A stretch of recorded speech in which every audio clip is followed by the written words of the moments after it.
આપણું રાજધાની એને ધણી વગરનું કરી નાખ્યું. બોલો એ વાત હવે તમે નામ ખાલી બોલી દો. મારું નામ ભરત. એ ભાઈ મારી આમ શું દો મારું નામ ભરત.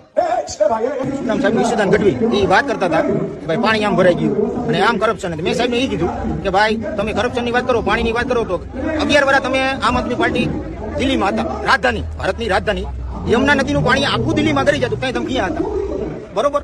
હવે એ રામ મંદિર એમ કે રામ આમ હતા, રાવણ આમ હતા, ફલાણું. તમે રામ મંદિર બન્યું એનો વિરોધ કરો. અરવિંદ કેજરીવાલ એમ કહેતા હતા કે રામ મંદિર અહીંયા ન બનાવે, અહીંયા અસ્પતાલ બનાવાય, કોલેજ બનાવાય, યુનિવર્સિટી બનાવો. તો તમે રામનું નામ કેમ લ્યો? ત્રીજી વાત એમ કે કરપ્શન. હું કોઈ નેતા નથી, હું કોઈનો માણસ નથી. બેટર વસ્તુ એમ કે ભાજપ પર તમે શીશ મહેલ કર્યું, તમારા 4 નેતા 5 નેતા જેલમાં છે, જમાનત ઉપર અત્યારે 35 કરોડનો તમે મહેલ બનાવો. તમારો મુખ્યમંત્રીનો 35 કરોડનો મહેલ, અત્યારે 35 કરોડ એમનો ફળે હજી. બરોબર. એમ મેં કીધું, મને એને સાઈડમાં લ્યો ને એનો ભાઈ હતો ધોરી દાટી 35 ભાઈને હું ઓળખી જાવ, એને મને ફડાકો માર્યો.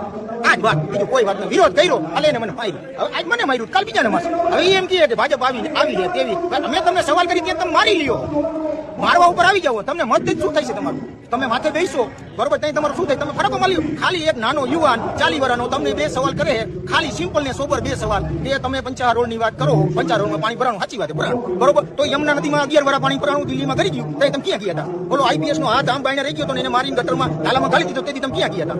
તમારો નેતા 12 મહિના જેલમાં રહ્યો, ઇસ્તીફા નહોતી દીધી, ઘણી વગરનો, દિલ્હી રહ્યું રાજધાની, ભારત દેશની રાજધાની, 140 કરોડ પબ્લિકની રાજધાની, એમ નામ રહી મુખ્યમંત્રી વગરની, તેથી તમે ક્યાં ગયા હતા?